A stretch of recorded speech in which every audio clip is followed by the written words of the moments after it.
Hey, what's going on YouTube? It's Lewis of the Way It Kicks channel, and we are back again. In today's video, we're going to be taking some early looks at an upcoming Jordan 1 that I'm sure you're going to be very, very interested in. But before we get into that, go ahead and smash that like button for me, guys. I really appreciate it, and it helps out the channel. If you are new to the channel, welcome. Go ahead and hit that subscriber button, click the notification bell so you can be notified every time I drop one of these videos. And over here on the Way It Kicks channel, we do some early looks, we do unboxing, and I help keep you guys on top of the sneaker news that goes on around here. So if you're interested in any of that, go ahead and subscribe up to the channel. I would love for you to be a part of what it is we got growing. All right, let's go ahead and get into the main subject of today's video, guys. But make sure you stick through this whole video because I do have a question that I would love to get your opinions on concerning the Jordan 1 Spider-Man 2.0s. But today's video, we're going to be discussing the Jordan 1 washed blacks, guys. And man, let me tell you, shout out to my guys over at the Finish Line for providing these pictures and in-hand video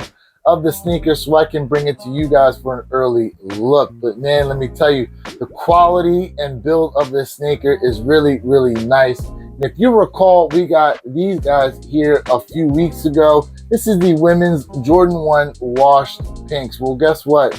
I know a lot of you out there wanted these to come in extended sizing so the big-footed people would have an opportunity to cop. Well, the washed blacks are basically the men's version of the washed pinks. But ladies, it's not just for men because I will let you know they are actually coming in grade school sizing as well. So if you're liking the way the sneaker looks, you'll have an opportunity to cop. All right, let's go ahead and take a look at some of the features and differences between the women's washed pink and the men's washed black. So starting off, you can automatically see the difference in color blocking where the men have that faded kind of black coloring all over the sneaker for the suede itself, including the swooshes, guys, are a match just like the women's pair is.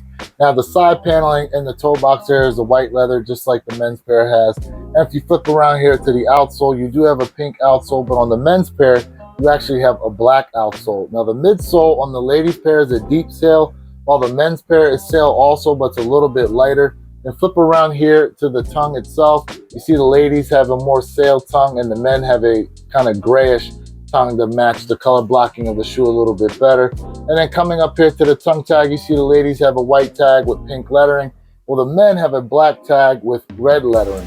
And then going into the sock liner, you see here this kind of light grayish sock liner that the ladies got, and the men have a black sock liner inside. And then the foot pad in the women's pair here is white with pink lettering for the Nike Air, and I believe the men's pair is going to be black with white lettering for the Nike Air as well. And then also, guys, the ladies had an extra set of laces that were pink. In the men's pair, we're getting an extra set of laces that are black. But there's a feature that the ladies got that we're not getting, and that is this hang tag right here, guys. Unfortunately, we're not getting that. But there is a trade-off I think you're going to like, and that is concerning the box. Now, this is the box that the ladies got. This is generally the kind of box that the women get for their Jordan 1s, where the box is right all over with black lettering. We'll take a look at the box that the men are getting, and that box is really, really fire, guys, and I think it is a great, great match to the sneaker. And Jordan Brand has really been good about hitting us with some dope boxes that come along with the Jordan 1s.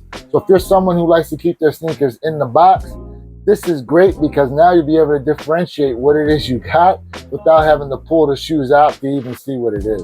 So let me know your overall thoughts on what you think of the Jordan 1 washed blacks. This is a cop for you. Ladies, might you be going after this sneaker, especially now that you know this coming in grade school sizing?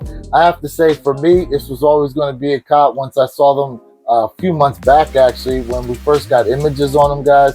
But if you're someone that was on the fence, I would tell you, go ahead and try and get a pair in hand before you make the ultimate decision as to whether or not you're going to end up keeping the shoe. But let me know in the comments. I want to hear all your thoughts and opinions on it. All right, guys, before we close out the video, I said I wanted to get into the Jordan 1 Spider-Man 2.0s that released just this past Saturday. Shout out to everyone who was able to get a W. I got a W thanks to an assist from Sammy Kicks. But on my own, I took L's. My girl took an L in my size, but she was able to hit in the youth pair for herself, so shout out to her. For release date, we only had 72,000 pairs, and on the shop shock drop, we had 150,000 pairs drop. Now, the people who were able to hit on the shock drop, they had an opportunity to double up. And I think Nike, it's time for you to change this policy. Now, in the past, you've made it to where people who copped prior didn't have an opportunity to cop on release date, especially when the shoe was garnering some serious hype. And the hype actually started to build over time from the shock drop up until the release date.